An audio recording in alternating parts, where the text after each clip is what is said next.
Hey class, let's take a look at the Module 10 practice questions. So once again, I took the quiz, I dumped it into an LLM and said, give me practice questions, and this is what we got. So, some of these might be a little bit overkill. This first part is really just us working the nitpicky part of our brain.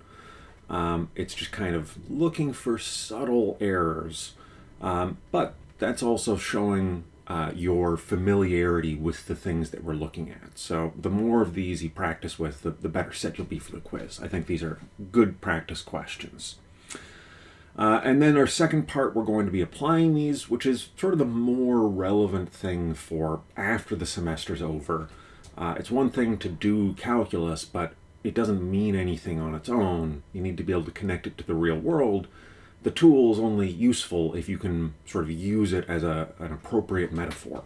So for this, we'll be looking at the case of a monopoly, and we'll be understanding the sort of strategy that they would be engaged in trying to maximize their profit. So the first part, I'm just going to do verbally. The second part, I'm going to jump into Wolfram Alpha and kind of work stuff out there. I'm not really going to write down my work. So keep a pen and paper handy. That's going to be useful for you.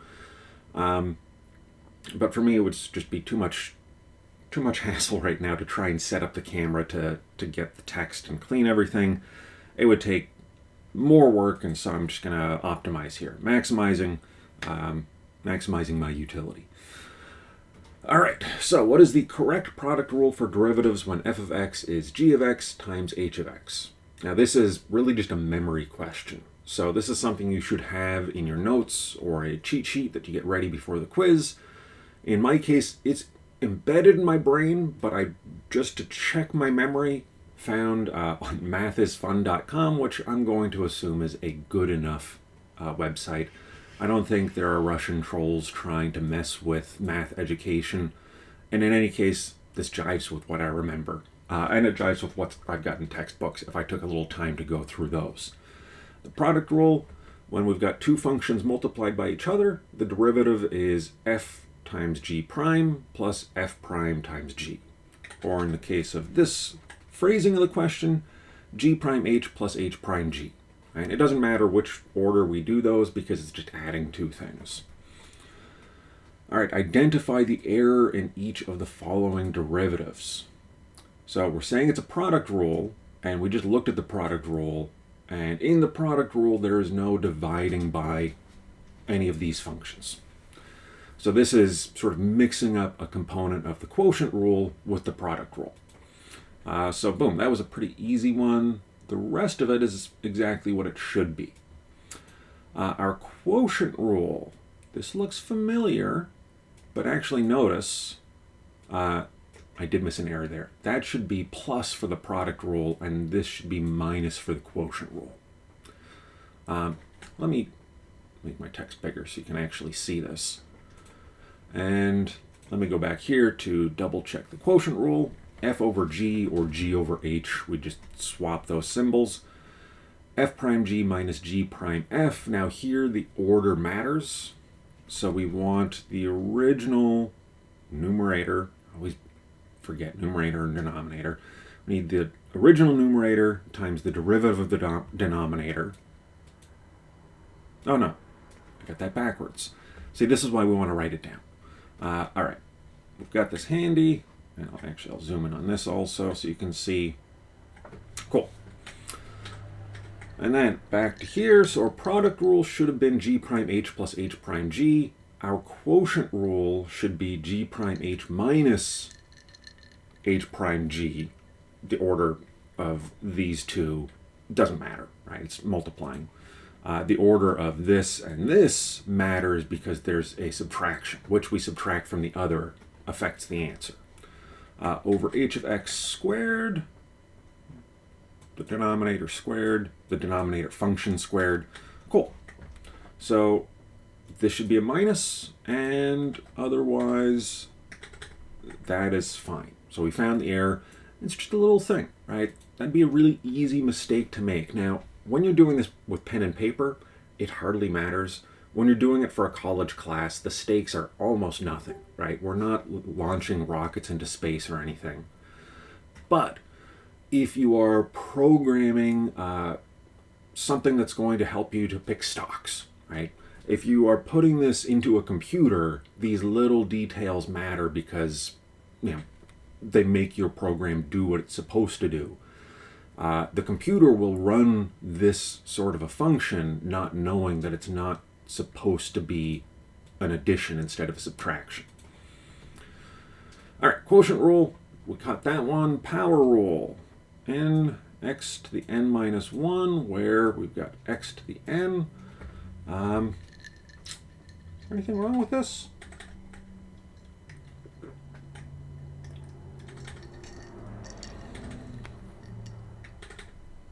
I think that one's fine. I don't think there's an error there. Maybe I haven't had enough coffee yet, but I think that one's perfectly fine. Sorry, let me just really quickly keep my office hours running and come back here. And then chain rule. Oh, I see the error here. So g is a function of h, which is a function of x.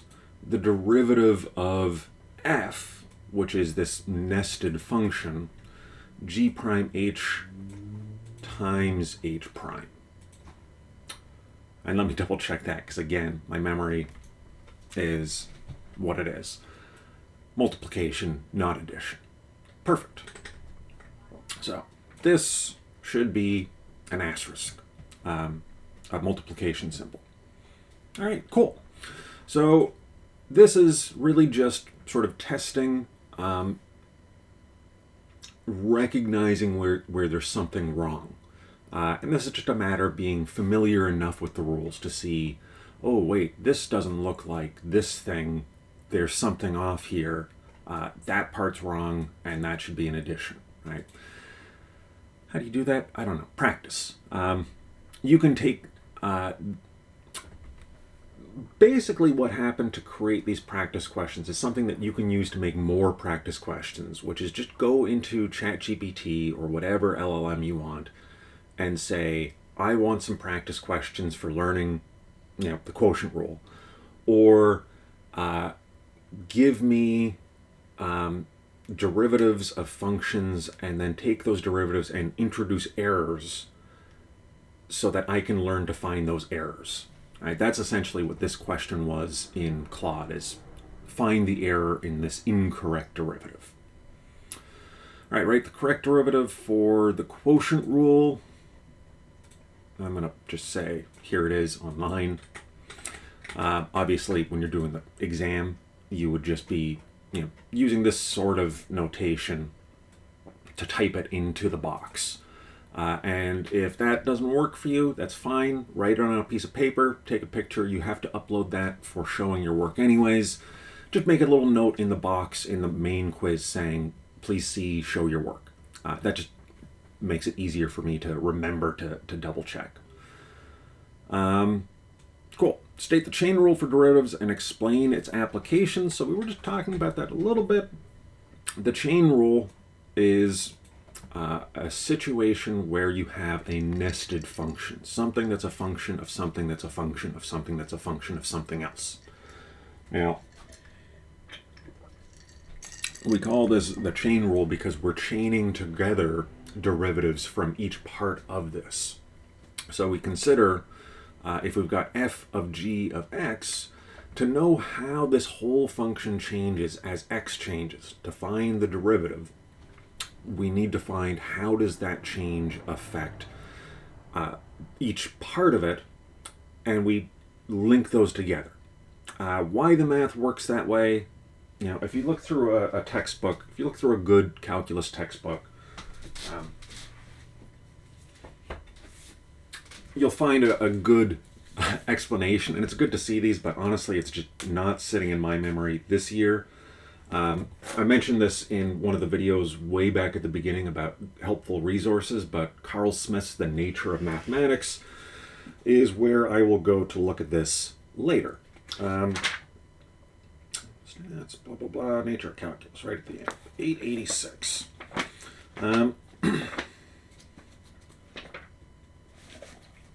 Usual speed is sort of a metaphor to catch yourself around this. Actually, you know what? Who probably has an even better explanation? 3 blue, 1 brown, calculus. Apologies for the detour here, but sometimes it's helpful. Chain rule. Cool. So there is a nice video on visualizing and understanding how the chain rule works. It's been a long semester. It's not sitting in my memory. We don't need to have it wrapped in our head totally. This question is kind of overkill for the quiz. Still worth studying. What is the primary objective of a monopolistic firm according to economic theory? All right, so now we're getting into an application. Now, strictly speaking, realistically, if you are the owner of a monopoly, you have certain constraints you have to fulfill. You have to stay in business. You have to keep the lights on. But what exactly you're after is complex. You might be after status. You might be after political power. You might be after the standard answer, which is maximizing profit. So in this class, the answer is maximizing profit. We are assuming constant all that other stuff. So we're thinking about a monopoly like the local box factory, and you can't go to anyone else, but they're just a box factory, right? It's not like, what's his face, the emerald miner in the news. We're assuming a can opener. And that can opener is all that other stuff is fixed. All right, so we're trying to maximize profit, and we have a particular demand curve. P equals 1,000 minus 4Q. So in this model, we are assuming our choice variable is quantity. The monopoly could make a bunch and push the price down. They could make less and let the price rise, and they want to kind of navigate that trade-off. So we got this demand curve. This equation represents the demand curve, right? It literally says in this case. Sometimes the example questions from the LLMs aren't great. But it is walking us through the problem. So I think it's a nice breakdown, or it looks like it's going to be a nice breakdown as we go into the next questions. Now, what we do with this matters. So knowing the demand curve tells us about the possible states of the market. Knowing that lets us ask questions about the possible states of the monopoly. So this is probably going to be easiest if we set up a spreadsheet. Where to go? Calc.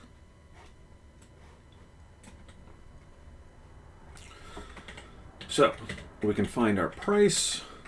Let's say we set our quantity and find our price, and our price is going to be 1,000 minus 4 times whatever this amount is. So if we sell 100, that's what our price is going to be.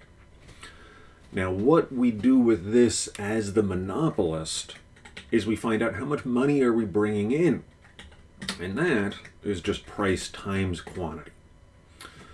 So we could take this function and say price times quantity, throw a Q on here, price equals 1,000, put this in parentheses, 1,000 minus 4Q.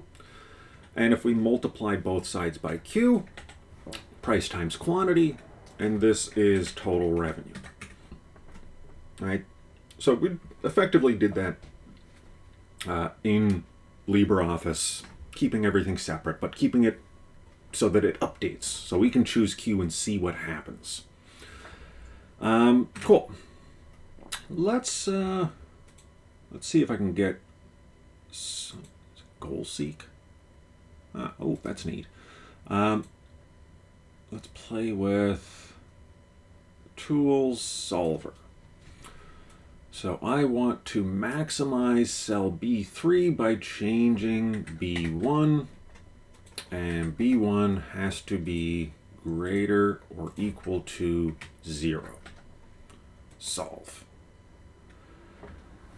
The model's not linear.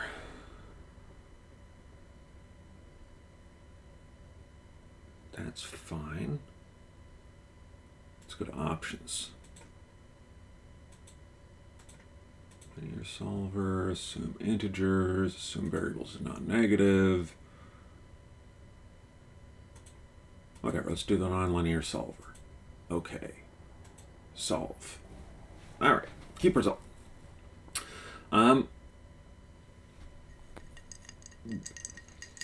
We'll pull this into Wolfram Alpha in just a second, because that'll also do the trick for us. But you can see what we got is essentially 125. Sometimes when computers are figuring out numbers, they'll be off by like 1/1000th of a percent. And that's just the way it's computer science stuff that we don't need to know as economists. But if we replace this with 125, we get an even 500, and our total revenue is 62,500. So if we have no costs, this is where we maximize our profit by maximizing our total revenue. But of course, we do have costs. Let's take this into Wolfram Alpha, and let's plot it. See if it works. All right, let's say revenue equals price times quantity. Right, so we got a parabola here. If we zoom way out, right, it's not super useful, but we can see right here at 125, that's where we hit our maximum.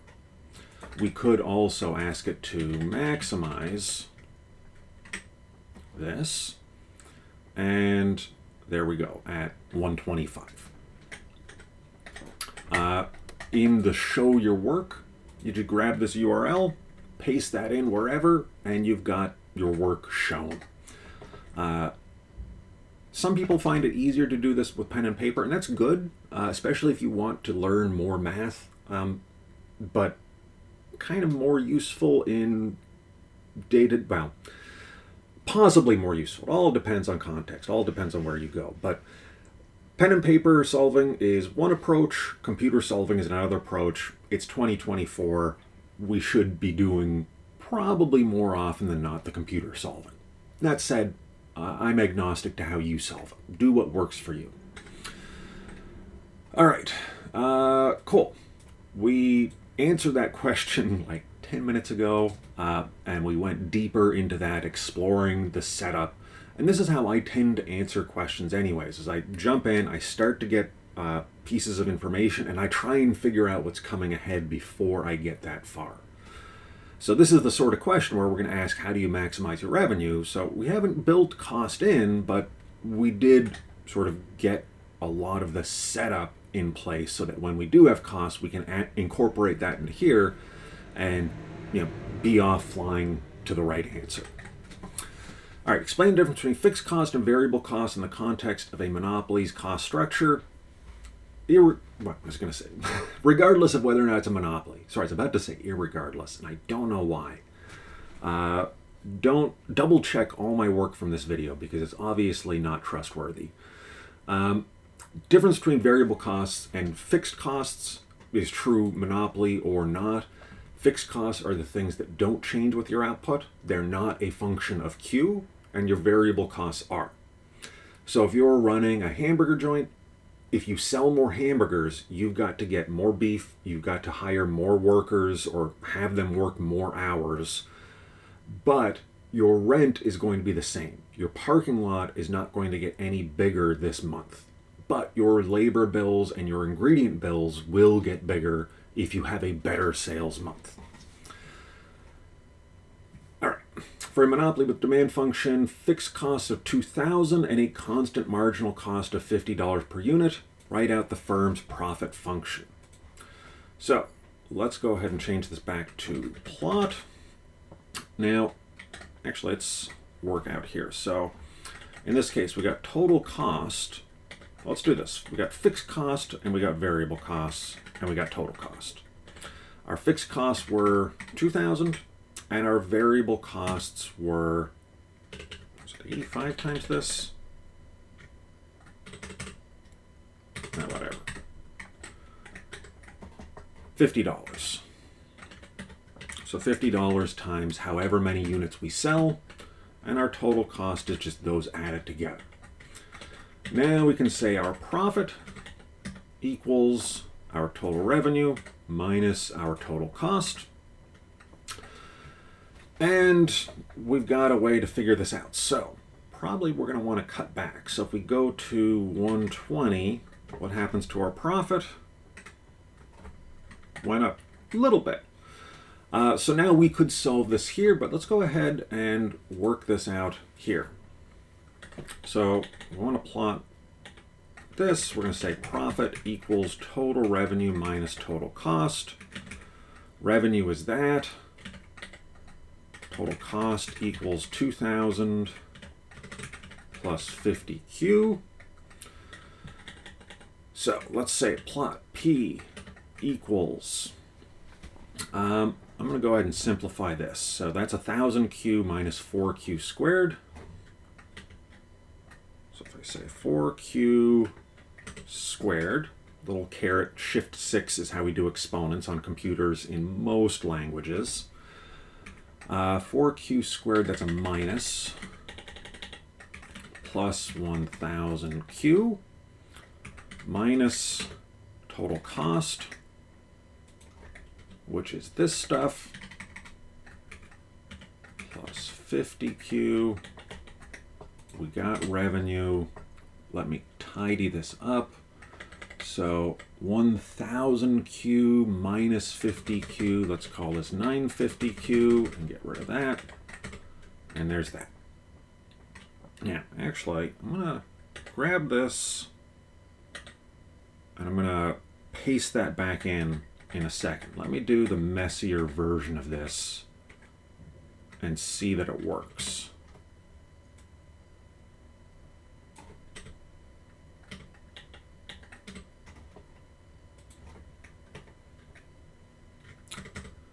What was it before? Oh, there it is, right below us. So total revenue was 1,000 minus 4Q times Q minus our total cost of 2,000 plus 50Q. So if we run this,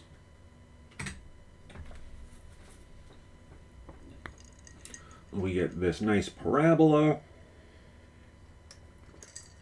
And our maximum is, actually it looks pretty close to 120. I might have guessed the right answer before. Now, if I put in this other version,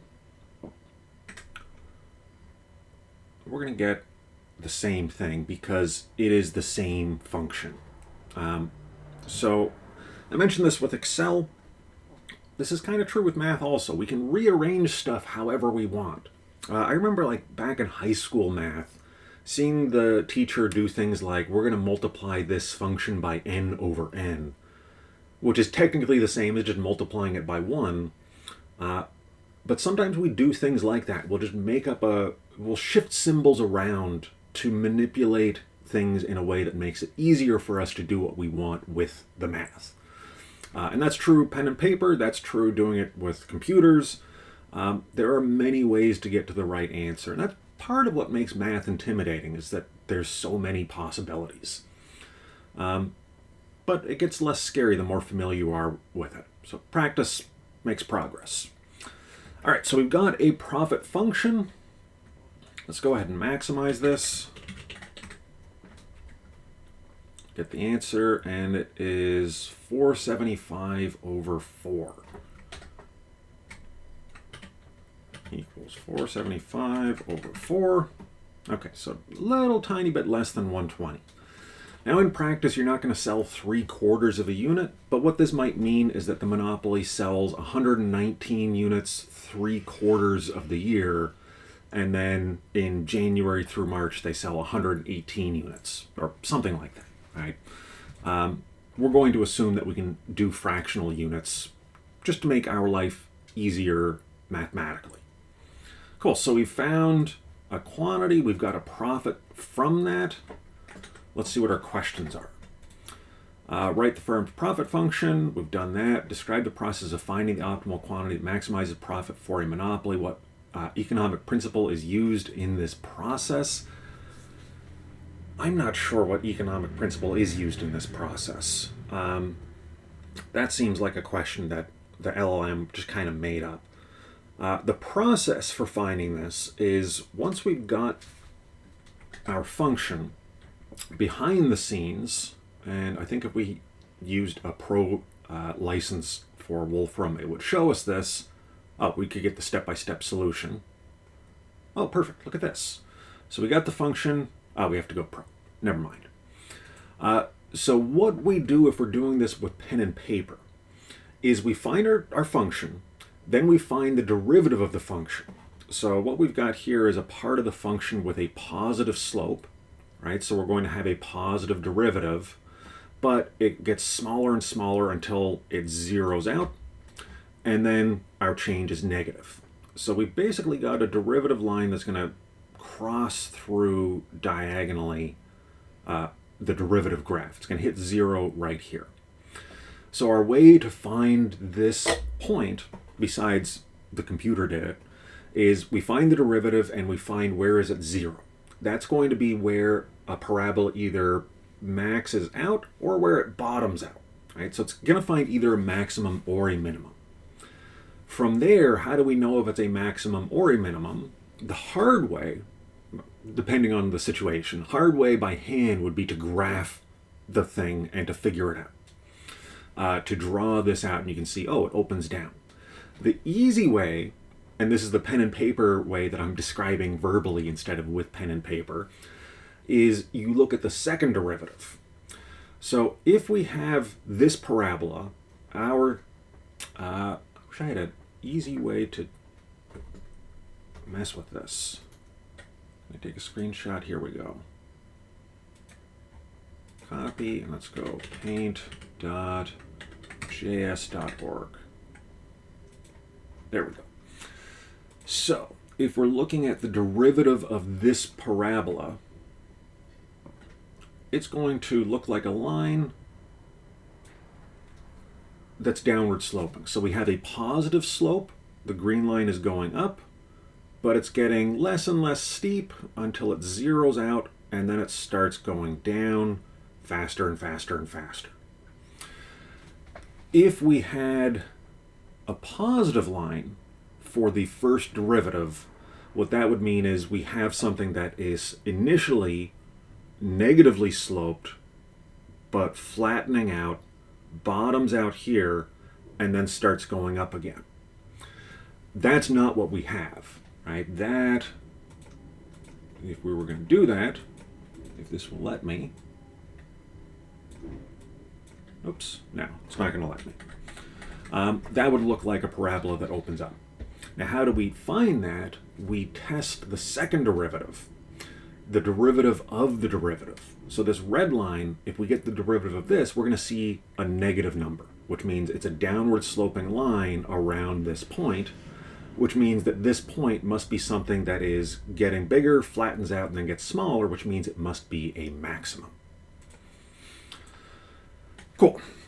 So there might be a lot of stuff to listen to, so pause, go back, write stuff in your notes, compare it to whatever textbook you're using, or if you're using, web resources. Take your time. You're not supposed to be able to hear this in real time and process it instantly. All right, so we have found some stuff. Describe the process of finding the optimal quantity. The total revenue function is this, which it is. We worked that out already. How do you derive its marginal revenue function? Okay, I think that I know where the economic principle is. Yet another way that we could do this is, rather than building total revenue and total cost into one function, we could compare the two functions and ask, where do the two diverge the most? Where is total revenue greatest relative to total cost? Where we're going to find our profit maximizing point is going to be the same answer. It's just we're going to have two graphs, and we're going to look for where does the marginal revenue equal the marginal cost. And that's going to solve that. Now, since we've been going on for half an hour, I'm not going to walk through that. But in this case, that economic principle, we could say, is the principle of marginal revenue. Well, is that a name? Whatever. It's, maybe it's an equimarginal principle. There's some jargon, but like I said, we don't need to know that. Why is the marginal revenue always less than the price for any given quantity? Okay, so this is why when we've got a monopoly with a demand curve like this, we have a marginal revenue curve below it. So if we make our standard monopoly graph, the demand curve looks like this, but the marginal revenue curve always ends up being lower than that. This is mathematical inevitability.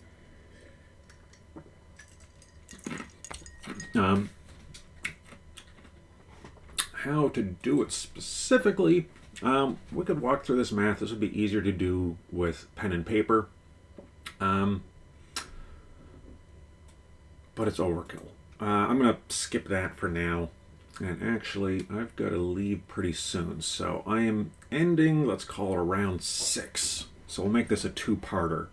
All right, if you have questions, let me know in the usual places, and I will put up this video soon, and then later today I should finish.